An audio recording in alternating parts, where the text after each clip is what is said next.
ผู้ฟังกำลังให้เกียรติรับฟังสถานีวิทยุเจียงใหม่มหานคร FM 107.25 เมกะเฮิรตซ์อันดับต่อจากนี้ไปเจิญอู้จ๋ากำเมืองกับดีเจคำเพชรเจ้า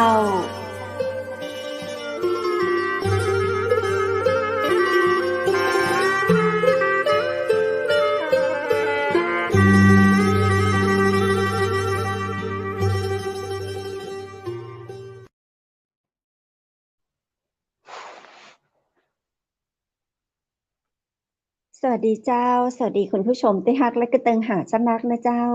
ยินดีต้อนรับเข้าสู่รายการอู้จ่ากำเมืองต่างจังใหม่มหานครแพร่ภาพออกอากาศจากอาคารวังสิงคำอำเภอเมืองจังหวัดเชียงใหม่เจ้าคุณผู้ชมและคุณผู้ฟังเจ้าปีกะปากะข้าเจ้าดีเจคำเพชรเจนเกยนะเจ้า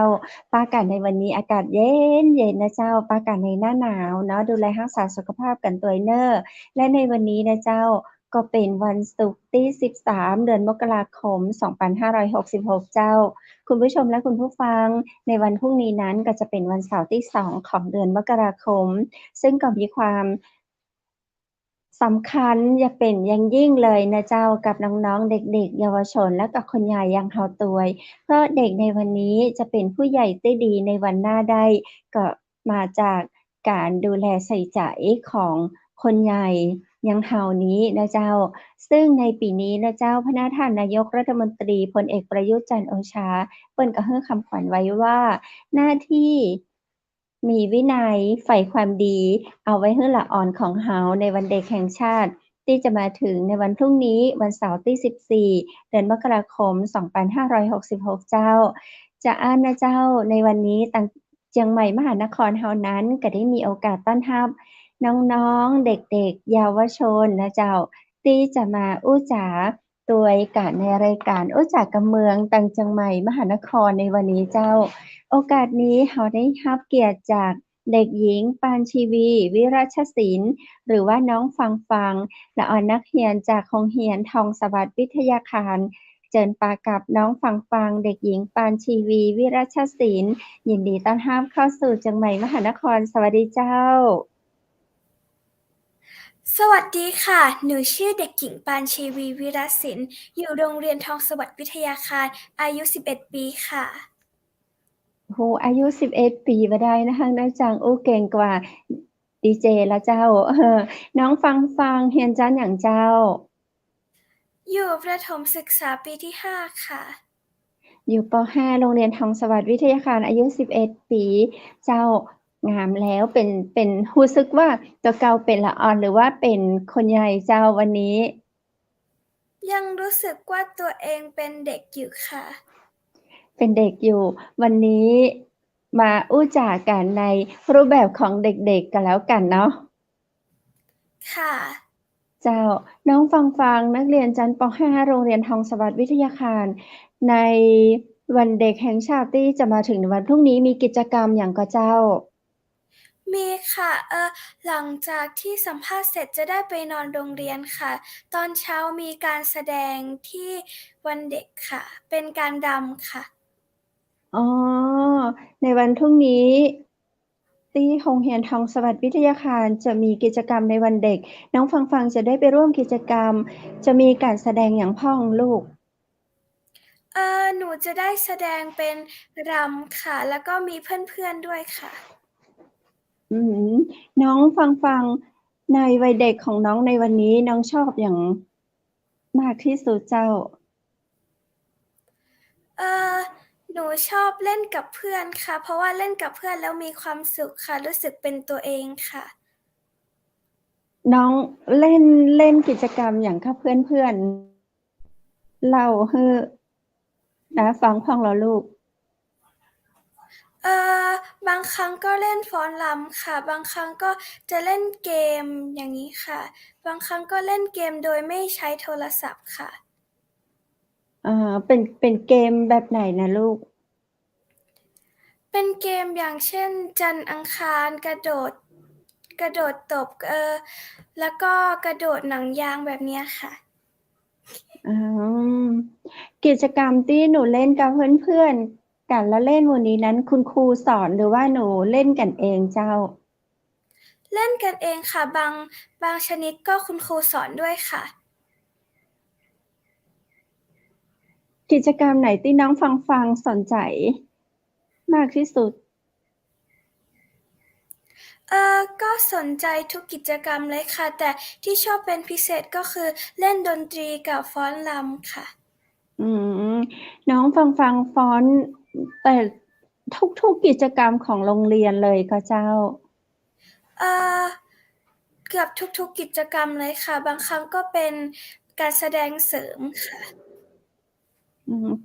การฟ้อนรำของน้องฟังเป็นในรูปแบบเดิมหรือว่าเปลี่ยนเรื่อยๆลูกอย่างตอนนี้รำไทยพรุ่งนี้มีรำพื้นเมืองรำสายไหมรำเปลี่ยนไปเรื่อยๆหรือว่าเป็นการฟ้อนรำรูปแบบเดิมเจ้า เปลี่ยนไปเรื่อยๆค่ะ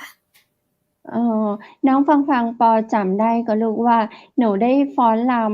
ำมากี่รายการแล้ว ประมาณก็เอ่ได้เจ้า มากกว่า10 รายการแล้วค่ะ ก็คือทุกปีทุกแล้วก็กิจกรรมวันเด็กวันปีใหม่วันคริสต์มาสหนูก็จะมีกิจกรรมร่วมกับโรงเรียนตลอดใช่ค่ะที่ผ่านมาเห็นน้องฟังมีงานกีฬาสีเป็นดรัมเมเยอร์นะค่ะ ก็เจ้าเป็นดรัมเมเยอร์ แล้วก็ถือป้ายด้วยค่ะ เป็นดรัมเมเยอร์แล้วก็ถือป้ายด้วยโอ้คริสต์มาสหนูได้มีกิจกรรมอะไรร่วมกับทางโรงเรียนไหมลูกได้เหมือนเป็นพิธีกรค่ะ แล้วก็ได้เป็นได้พิธีเล่น กร แล้วก็เล่นกีตาร์เป็นตัวแทนของระดับชั้นประถมศึกษาปีที่ 5ด้วยค่ะ อ๋ออันนี้เรามีภาพไหมทีมงานเรามีภาพไหมหรือน้องฟังได้มีภาพให้คุณผู้ชมชมความสามารถของน้องได้ส่งเข้ารายการบ้างก็เจ้า ถ้าบ่มีน้องฟังเล่าให้ฟังหน่อย กิจกรรมในวันคริสต์มาสหนูเป็นพิธีกรต้องทำอะไรบ้างลูก เราก็เป็นพิธีกรก็ต้องคุมเพื่อนๆที่อยู่ในหอประชุมให้อยู่ค่ะ ไม่ให้เขาเสียงดังเกินไปค่ะ แล้วก็ต้องพูดให้เขารับฟังเราด้วยค่ะ คล้ายๆเราเป็น MC ดูแลในห้องนั้นกิจกรรมทั้งหมด ใช่ค่ะ เก่งมากเลยป .5 แต่หนูทำได้ อันนี้เป็นภาพกิจกรรมอย่างเจ้า อันนี้กีฬาสีค่ะ กีฬาสีหนูถือป้ายโรงเรียนหรือว่าอันนี้เป็นป้ายสีแดง อันนี้ถือป้ายโรงเรียนค่ะ โอ้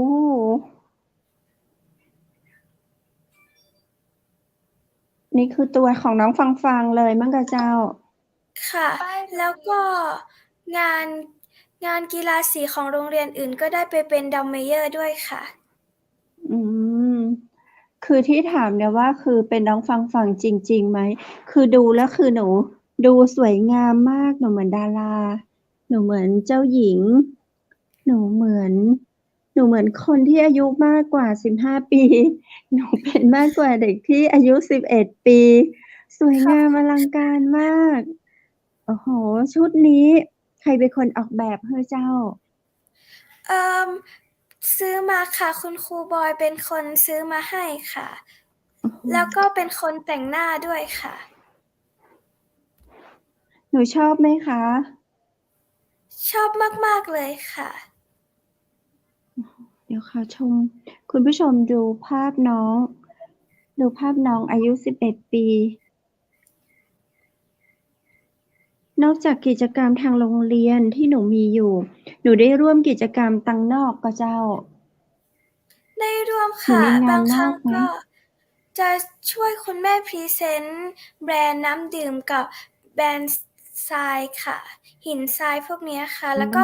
รับตัดต่อให้คุณพ่อคุณแม่ด้วยค่ะ อ๋อ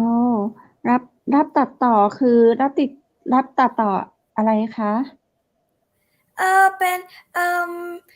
แค่ตัดต่อคลิปให้คุณพ่อคุณแม่โปรโมทน้อ๋อ ำหินทราย หนูทำคลิปวิดีโอให้คุณพ่อคุณแม่โปรโมทด้วย ค่ะ ค่ะ เก่งมากลูก เวลาที่หนูพรีเซนต์ผลิตภัณฑ์ให้กับทางคุณพ่อคุณแม่ หนูทำแบบไหนคะลูก หนูลองพรีเซนต์หน่อยไหมคะ ได้ค่ะ อันนี้เป็นน้ำดื่มคลาสสิกค่ะ อันนี้ก็เป็นโลโก้ของหนูด้วยค่ะ น้ำดื่มเพื่อชีวิตคลาสสิกเพื่อคุณ แล้วก็จะถ่ายรูปแล้วก็ตัดต่อคลิป แล้วก็จะมีข้อความอยู่ข้างบนค่ะ อืมอ๋อเจ้า อันนี้ก็คือ น้ำดื่มคลาสสิกที่หนูทำโปรโมทเจ้า ค่ะ เก่งมากน่ารักมากเลย อายุ11 ปี คุณผู้ชม เห็นแล้วทึ่งตัว เดี๋ยวนะขอดูภาพน้องด้านหลังเหมือนหนูจัดงานอะไรอยู่หรือเปล่า ที่บ้านแม่กะเจ้า ใช่ค่ะ เมื่อรอบก่อนเราเคยเจอน้องฟังในรายการเชียงใหม่มหานครมาครั้งหนึ่งแล้วเนาะ ตอนนั้นเหมือนหนูอายุเท่าไหร่ 9 ขวบหรือว่า 10 ขวบคะ ตอนนั้น 10 ขวบค่ะ ตอนนั้นหนูก็จะดูเด็กกว่านี้ วันนี้หนูดูเป็นสาวขึ้นมาก ค่ะ 1 ปีหนูสวยขึ้นเยอะเลย เมื่อกี้เห็นภาพอีกภาพหนึ่งเหมือนเป็นวันคริสต์มาสหรือเปล่า ทีมงานลองขอภาพมาดูอีกที ใช่ไหม เดี๋ยวนะ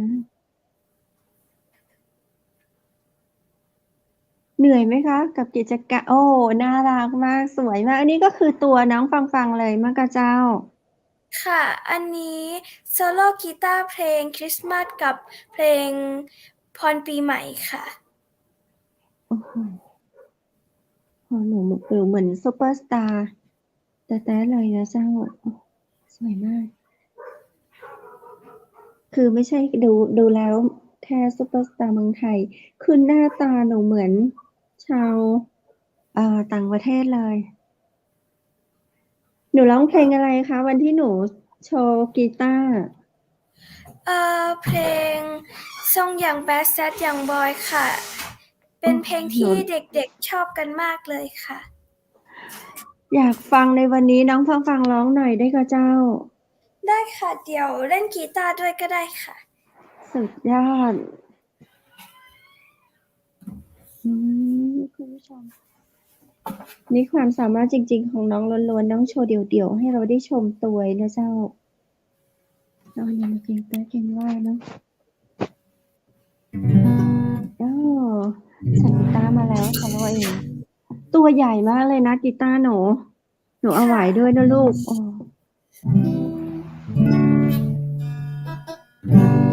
ส่งยังแบดแซดยังบอยเธอไม่อินกับผู้ชายแบดบอยส่งยังแบดแซดยังบอยเธอไม่รักฉันก็คงต้องปล่อยเจ้าคนหนุ่มแบดบอยแบดบอยส่งยังแบดแซดยังบอยเคยเธอไปกับไอ้หนุ่มกูดบอยขอบคุณค่ะ เก่งมากค่ะลูก สุดยอดค่ะ หนูฝึกซ้อมมานานก็เจ้า หนูเลือกเพลงเองเลยเหรอ ค่ะ หนูได้ร้องโชว์ที่ไหนมาบ้างแล้ว เป็นเป็นเวทีคริสต์มาสเป็นเวทีแรกที่เล่นเพลงนี้ค่ะ ค่ะ คนตะลึงทั้งงานเลยใช่ไหม มีเด็กร้องตามเยอะมากเลยค่ะ ค่ะ เป็นเพลงที่เด็กๆชอบด้วย พรุ่งนี้จะเป็นวันเด็ก หนูจะร้องเพลงนี้โชว์อีกไหมคะ น่าจะอัดคลิปโชว์ทาง Facebook ค่ะ หนูมี Facebook ชื่ออะไรนะ แฟนรายการของเราจะได้ตาม ฟังวิรศิลป์ค่ะ แต่ลงคลิปช่องหลักนี่เป็นของคุณแม่ค่ะ ค่ะ Facebook ของคุณแม่ชื่ออะไรคะ อุศนีวิรศิลป์ค่ะ ค่ะ ตรงนี้แฟนรายการของน้องฟังก็สามารถเข้าไปชม แล้วก็เข้าไปเป็นเพื่อนได้เลยเนาะ น้องฟังต้องเปิดเพจของฟังแล้วนะ แฟนเพจของหนูเนี่ยจะเยอะมากเลยความสามารถของหนูหลากหลาย ที่โรงเรียนพรุ่งนี้หนูต้องไปนอนที่โรงเรียน เดี๋ยววันนี้หนูต้องเข้าไปที่โรงเรียนกี่โมงคะ หลังจากที่สัมภาษณ์เสร็จค่ะ ก็ต้องขอบคุณมากๆเลยน้องฟังกิจกรรมในแต่ละวันของหนูเนี่ยมีทุกวันเหนื่อยไหมลูก ไม่เหนื่อยค่ะ เพราะว่าทำแล้วมีความสุขค่ะ อ๋อหนูเลือกทำในสิ่งที่หนูชอบทางนั้นเลยใช่ไหมคะ มีค่ะ มีอะไรที่แบบมาติดต่อแล้วหนูไม่ชอบและหนูปฏิเสธไป มันไม่ใช่ตัวหนูมีไหมคะ ไม่ค่อยมีค่ะ เพราะว่าที่ติดต่อมาหนูก็ทำหมดเลยค่ะ หนูเก่งมาก ก็คือเป็นการท้าทายตัวเองเราด้วยเนาะได้ทค่ะ ดสอบได้รู้ว่าตัวเราจะทำอะไรได้ดีแค่ไหน อืมกำลังใจเวลาหนูทำงานหนูได้มาจากไหนคะลูก เอ่อหนูมี FC ค่ะ แล้วก็มีผู้ติดตามที่คอยมาชมในเฟซบุ๊กค่ะ เป็นกำลังใจที่สำคัญมากๆเลยค่ะ แล้วก็ครอบครัวด้วยค่ะ ครอบครัวของหนูก็สนับสนุนมากๆเลยค่ะ อืค่ะ หนูพอรู้มีเพื่อนที่อยากทำเหมือนหนูแต่เขาไม่สามารถทำได้นี่มีไหมคะ มีคนมาบอกหนูไหมเนี่ยอยากเป็นอย่างฟังจังเลย มีมีไหมลูก ค่ะ ค่ะแล้วหนูแนะนำเพื่อนยังไงคะ ก็แนะนำเพื่อนๆว่าเอ่อให้ทำสิ่งที่ตัวเองชอบไม่ต้องฝืนตัวเองทำสิ่งที่ไม่ชอบค่ะ แล้วก็มีความสุขกับสิ่งที่ตัวเองทำค่ะ โอ๊ยน่ารักจังเลยค่ะ หนูเป็นนักเรียนโรงเรียนทองสวัสดิ์วิทยาคารป. 5 หนูได้รับรางวัลอะไรมาบ้างคะลูก ก็การจัดงานแต่ละครั้งของโรงเรียนก็จะได้รางวัลระบายสีทำการ์ดอะไรประมาณนี้ค่ะ ค่ะ คว้าคว้ามาทุกรางวัลเลยหรือเปล่า น่าจะเยอะนะรางวัลของน้องฟังค่ะ ค่ะ วันภาษาไทยก็ได้รองชนะเลิศอันดับ 1การแต่งกายค่ะ แล้วก็ได้พูดทำนองสนอค่ะ โอ้ก็คือฟังแล้วโอ้โฮรางวัลของหนูเยอะมาก ค่ะ หนูฝันอยากจะทำอะไรในวันพรุ่งนี้ในอนาคตของหนู หนูฝันอะไรไว้คะลูก หนูอยากเป็นนักธุรกิจค่ะ หนูอยากเป็นนักธุรกิจแนวไหนคะลูก หนูอยากทำผลิตภัณฑ์เกี่ยวกับยาค่ะ โอ้ หรือไม่ก็เภสัชกของร อุปโภคบริโภคที่ใช้ได้ทุกวันค่ะ เออหนูคิดมานานหรือยังลูกที่หนูอยากทำธุรกิจในด้านของการทำยาในการทำอาหารเจ้า เอ่อนานแล้วค่ะ ประมาณ 2-3 ปีค่ะ เป็นความคิดของเราเองเหรอคะลูก ค่ะ แล้วก็ได้แรงบันดาลใจจากคุณพ่อคุณแม่ด้วยค่ะ เพราะว่าน้ำดื่มก็เป็นสิ่งที่จำเป็นต่อชีวิตประจำวันมากอ๋ๆเลยค่ะ เจ้าหนูจะดูแลในเรื่องของน้ำดื่มให้กับคุณพ่อคุณแม่ด้วยอืมอ่าตอนที่อายุ11ปีเท่าหนูนี้ยังน่าจะเล่นเป่าเป่ายางอยู่เลยลูก แต่หนูเห็นว่าหนูเป็นซุปเปอร์สตาร์ไปแล้วหนูทำได้เยอะทำได้ทุกอย่างเลยทึ่งจริงๆค่ะน้องฟังในพรุ่งนี้วันเด็กหนูมีกิจกรรมในเรื่องของการฟ้อนรำแล้วที่โรงเรียนหนูมีกิจกรรมอะไรบ้างคะไม่หนูมีพอทราบเลยค่ะ อือฮึเอ่อทั้งเอ่อจ้ะ งานวันเด็กนี่เป็นงานของเทศบาลค่ะ อ๋อ คือโรงเรียนเราไปร่วมกับเทศบาลจัดที่โรงเรียนทองสวัสดิ์วิทยาคารหรือว่าเราจัดที่เทศบาลหนูพเทอทราศบไหมบาลค่ะ เทศจัดบาลที่เทศขอการบาแสดลง อืเทศบาลขอการแสดงมาจากโรงเรียนทองสวัสดิ์วิทยาคารแล้วหนูก็จะไปร่วมก็คือที่เทศบาลแม่เสลียงใช่ไหมลูก ค่ะ หนูชวนเพื่อนๆไปร่วมกิจกรรม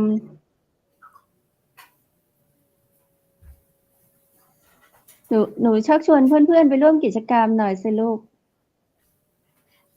ขอให้เพื่อนๆมาร่วมกิจกรรมวันเด็กเยอะๆนะคะ เพราะว่าวันเด็กเป็นวันที่อยากให้น้องๆ พี่ๆ ทุกคนมีความสุขค่ะ ใครที่เป็นในงานก็จะได้เจอน้องฟังตัวจริงด้วยใช่ไหมคะ ค่ะ น้องฟังการแสดงของหนูมีช่วงกี่โมงนะคะลูก หนูพอทราบไหมคะ น่าจะประมาณ8 โมงค่ะ FC น้องฟังตามไปในงานวันเด็กที่เทศบาลตำบลแม่เสรียง จะได้ไปถ่ายรูปกับน้องฟังด้วยเนาะเจ้า ค่ะ ในวันเด็กพรุ่งนี้หนูอยากได้ของขวัญอะไรคะลูก อืม ของขวัญที่หนูอยากได้ก็ ก็น่าจะเป็นพวกเครื่องเขียนค่ะ เพราะว่าได้ใช้ในการเรียนค่ะ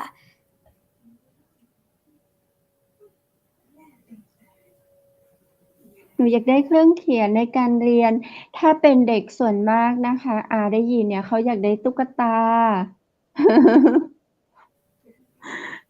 หนูเ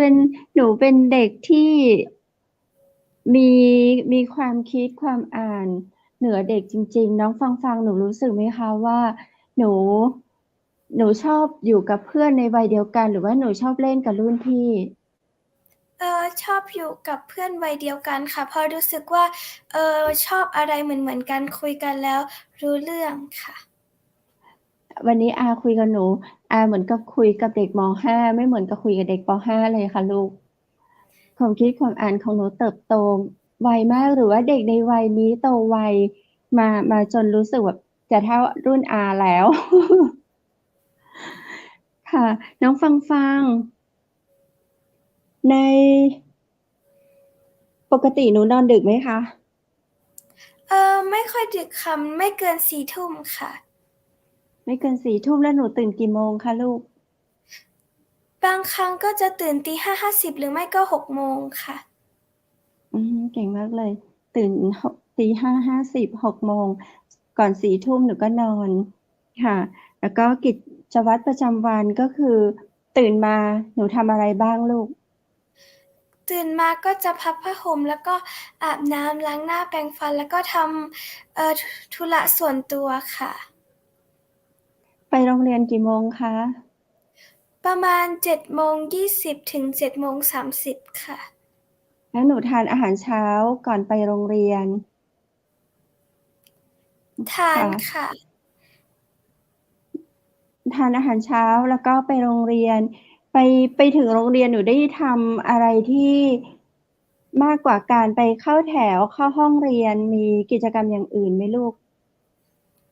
ไม่มีค่ะ แต่ก็จะเป็นจิตอาสาช่วยโรงเรียนทำความสะอาดแบบเก็บขยะค่ะ เพราะว่าโรงเรียนจะได้สะอาดค่ะ เจ้า เวลาเรียนหนูก็เรียนตามปกติจนถึงภาคเที่ยง หนูก็ทานอาหารที่โรงเรียน เลิกเรียนกี่โมงคะลูก? เลิกเรียนตอน 3:45 ค่ะ แล้วก็ซ้อมรำต่อจนถึง 5 โมงค่ะ หนูซ้อมรำทุกวันไหมคะ? ทุกวันค่ะ แล้วก็ตอนพักเที่ยงก็ซ้อมค่ะ ถ้าหนูคือซ้อมรำไว้เพื่อกิจกรรมต่อไป หรือว่าเรารู้อยู่แล้วว่าเราจะมีการแสดง แล้วเรามาซ้อมไว้ก่อน เรียนเพืไว่้อก่กิอน จกรรมต่อไปค่ะ ต้องซ้อมไว้ก่อนค่ะ เจ้า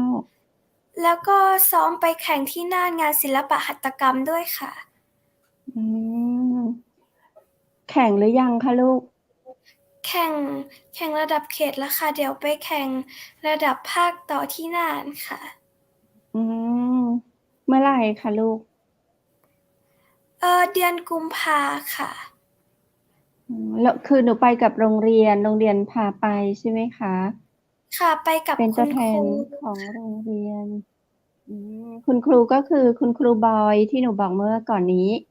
เจ้า ใช่ค่ะ ระดับ หนูแข่งที่ระดับโรงเรียน จังหวัดแล้ว แล้วก็จะไปแข่งที่จังหวัดน่าน นี่เรียกว่าระดับภาค ค่ะ แข่งกับถทูั้กไหมลงหมดูก? ของภาคเหนือเลยค่ะ ถ้าหนูชนะครั้งนี้ ก็คือเดี๋ยวหนูก็ได้ไปแข่งระดับประเทศ ใช่ค่ะ โอ้โฮ ว่าหนูไปถึงระดับประเทศ เจ้า หนูเก่งมากน้องฟัง หลังจากซ้อมเรียน หลังจากเลิกเรียนหนูซ้อมกิจกรรมการฟ้อนรำ หนูมีทำกิจกรรมอย่างอื่นต่อเปล่าเจ้าในชีวิตภาคค่ำ? มีเรียน เรียนดนตรีค่ะ เล่นดนตรีค่ะ อืม แล้วกี่โมงคะลูก เลิก20:00 น.ค่ะ โอ้โห ไม่เหนื่อยเลยเหรอลูก ก็เหนื่อยบ้างค่ะ แต่เหนื่อยมามีก็ความสุ มีข คนคอยให้กำลังเอ ใจ อ ค่ะ กลับมา 20:00 น. หนูก็อาบน้ำ หนูได้เล่นเฟซ เล่น LINE เล่น ดูอะไรนะ ทางอินเทอร์เน็ตบ้างไหมคะลูก? ได้ดูตลอดค่ะ ดูทุกวันเลยค่ะ หนูเอาช่วงเวลาไหนล่ะคะ? เลิกเรียนเสร็จก็จะเคลียร์การบ้าน แล้วก็มานั่งเล่นมือถือค่ะ อ้อ หนูแบ่งเวลาได้ดีมากเลย ในชีวิตของหนูมีคุณภาพมากกับชีวิตวัยเด็กที่อายุหนู 11 ปี กิจวัตรประจำวันของหนูก็น่าสนใจทั้งหมดเลย หนูทำกิจกรรมของหนูในแต่ละวันเหมือนกับผู้ใหญ่คนหนึ่งที่เขาทำงานกันเลยนะคะลูก แต่หนูมีความสุขกับกิจกรรมที่หนูทำ กำลังใจดี ๆ ของหนูก็มีคุณพ่อคุณแม่ แล้วก็รางวัลที่หนูได้รับ ก็มีความสุขกับหนูจริง ในวันพรุ่งนี้หนูก็จะมีกิจกรรมดี ๆ กับวันเด็กอีกด้วย คำขวัญวันเด็ก หนูเข้าใจคำขวัญวันเด็กในปีนี้ที่ท่านนายกรัฐมนตรีมอบให้กับเด็ก ๆ ประมาณไหนลูก? รู้หน้าที่ มีวินัย ใฝ่ความดี สำหรับตัวหนูเอง หนูคิดว่า รู้หน้าที่ ก็คือ หน้าที่ของเด็กก็คือตั้งใจเรียน เป็นเด็กดีของคุณพ่อคุณแม่ค่ะ แล้วก็เด็กทุกคนควรมีวินัยด้วยค่ะ อืม เก่งมาก วันนี้ท่านนายกรัฐมนตรีท่านได้ฟัง ท่านก็ปลื้มมากเลยเนาะกับคำขวัญที่ได้มอบให้กับเด็ก ๆ แล้วก็เด็ก ๆ ตั้งใจที่จะนำไปปฏิบัติ น้องฟัง ๆ หนูมีอะไรอยากจะฝากประชาสัมพันธ์ในช่วงสุดท้ายของรายการ เพราะว่าจะให้หนูได้พักผ่อน พรุ่งนี้หนูก็จะได้ไปแสดงแต่เช้าด้วย หนูพูดได้เลยจ้ะ หนูฝากประชาสัมพันธ์ได้เลยค่ะลูก หนูอยากจะฝากพี่ ๆ น้อง ๆ ทุกคนค่ะว่าทุกคน หนูขอกล่าวเป็นในวันเด็กนะคะ ขอให้ทุกคนรู้หน้าที่ของตัวเอง ทำหน้าที่ของตัวเองให้ดีที่สุดค่ะ แล้วก็ขอให้มีวินัย แล้วก็มีความดีไปพร้อม ๆ กันด้วยค่ะ อ๋อ ทุกคนคะ ฟังน้องฟัง วันนี้แล้ว อย่าลืมกดไลก์ กดติดตามให้กับน้องฟัง เนาะ น้องฟัง เดี๋ยวโอกาสหน้าเราจะมาคุยกันในเชียงใหม่มหานครแหมนะเจ้า วันนี้อยากจะให้น้องค่ะ ฟัง ได้พักผ่อนเจ้า น้องฟัง มีความ ไม่รู้ว่าจะชื่นชมน้องยังไงมากกว่าคำว่าชื่นชม เพราะน้องเก่งมาก น้องจะเป็นตัวอย่างที่ดีของเยาวชนของเราอีกต่อไปเนาะ ติดตามชมน้องฟัง ผ่านทางเพจเฟซบุ๊ก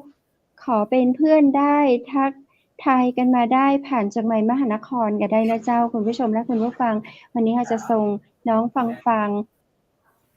ไปพักผ่อน เพราะน้องฟัง จะต้องกลับไปอยู่กับเพื่อน ๆ ที่โรงเรียนเนาะ วันนี้ขอขอบคุณน้องฟัง นะคะ ขอให้น้องฟัง โชคดี และมีสุขภาพใจและสุขภาพกายที่แข็งแรงสวยขึ้นนะคะ สวัสดีค่ะ สวัสดีค่ะ น่ารักน่าชังเจ้า คุณผู้ฟังละอ่อนทีเดียวนะเจ้าเนาะ โอ้โฮ คนใหญ่อย่างเฮานี่ก็บ่อายเหมือนกันเน้อ เจ้าคุณผู้ชมหั้นก็ว่าละอ่อนตื่นแต่เช้าเลยตี 5 แน่ ตื่นมาทำภารกิจต่าง ๆ ส่วนตัวตื่นมาอันดับแรกน้องบอกว่า น้องพับผ้าห่มก่อนเลย โอ้โฮ คุณผู้ฟังเจ้ากว่าจะได้นอน กว่าจะได้ไปถึงบ้าน ภารกิจแต่ละภารกิจของละออนในยุคปัจจุบันนี้นะเจ้า สมกับคำขวัญที่ฮื้อไว้ รู้หน้าที่ มีวินัย ใฝ่ความดี เปิ่งที่จะเป็นของน้องฟัง เนาะ วันนี้ถ้ามีรางวัลของขวัญวิเศษ เฮาอยากจะมอบให้เด็กหญิง ปานชีวี วิรัชศิลป์ เป็นความภาคภูมิใจที่เด็กไทยมีความกึด มีความตั้งใจที่จะทำแต่สิ่งที่ดี ๆ นะเจ้า รู้หน้าที่ของตัวเก่า เจ้า เป็นสิ่งที่น่าภาคภูมิใจแทนคุณพ่อคุณแม่นะเจ้า ญาติพี่น้องรวมถึงเด็ก ๆ ทุกคนนะเจ้า วันนี้ก็หวังเป็นอย่างยิ่งว่าเด็ก ๆ จะได้รับของขวัญดี ๆ นะเจ้า นั่นก็คือความภูมิใจในตัวเก่าและในวันพรุ่งนี้กิจกรรมวันเด็กหลายๆที่เปิ้นจัดขึ้นนะเจ้าอย่าลืมพาเด็กๆและเยาวชนของเฮาไปร่วมกิจกรรมเจ้าแฟนคลับแฟน FC ของน้องฟังๆก็อย่าลืมไปติดตามชมและให้กำลังใจน้องโอกาสหน้าเราจะพาน้องมาอู้จ่าต่อเฮาแห่งเจ้าคุณผู้ชมและคุณผู้ฟังวันนี้ก็ต้องขอขอบคุณตังผู้ปกครองของน้องฟังนะเจ้าตังโรงเรียนทองสวัสดิ์วิทยาคารคุณครูบอยนะเจ้าให้ความสอนในเรื่องของกิจกรรมให้กับน้องได้ดีมากที่สำคัญคุณพ่อคุณแม่และผู้ปกครองเนาะที่ดูแลบุตรหลานของเฮาให้มีความสามารถจะอีเจ้าพระเจ้าคุณผู้ชมและคุณผู้ฟังวันนี้ขอขอบคุณพระอาจารย์รัตน์รัตนยาโนจากพุทธอุทยานสวนบุรณรักษ์ธรรมตำบลแม่แลมอำเภอแม่ลีนจังหวัดเชียงใหม่นะเจ้าคุณผู้ชมและคุณผู้ฟังท่านใดสนใจฝึกเรียนสมาธิสมัครได้ที่สวนบุรณรักษ์ธรรมเบอร์โทร0980364744ได้ตั้งแต่ 8 โมงเมื่อเช้าถึง 4 โมงมื้อแลงเจ้าและขอขอบคุณโรงแรมแม่เสลียงเวียงงามเจ้าเปิดบริการตลอด24 ชั่วโมงเจ้าโทรสำรองจองห้องพักได้เน้อ0536214444ขอขอบคุณน้ำผึ้งแท้น้ำผึ้งตราสารวินนะเจ้าน้ำผึ้งจากธรรมชาติ 100% บริการส่งทั่วไทยตวยท่านใดสนใจเรื่องของน้ำผึ้งของฝากจากสารวินโทรได้ที่0826166889ขอบคุณแสงประเสริฐโภชนาบริการโต๊ะจีนทั่วไทยเจ้าโทรถามเรื่องของโต๊ะจีน5ดาวได้ที่0904658589และวันนี้ขอขอบคุณสวนกรมงคลอำเภอแม่ริมจังหวัดเชียงใหม่ขอขอบคุณชุดพิธีกรหญิงจากร้านผ้าพื้นเมืองชุดไทยใหญ่และขอขอบคุณคุณผู้ชมคุณผู้ฟังที่ฮักทุกคนทุกท่านนะเจ้าขอให้โชคดีและมีความสุขสำหรับคืนนี้ขอให้คุณผู้ชมนอนหลับฝันดีราตรีสวัสดิ์เจ้า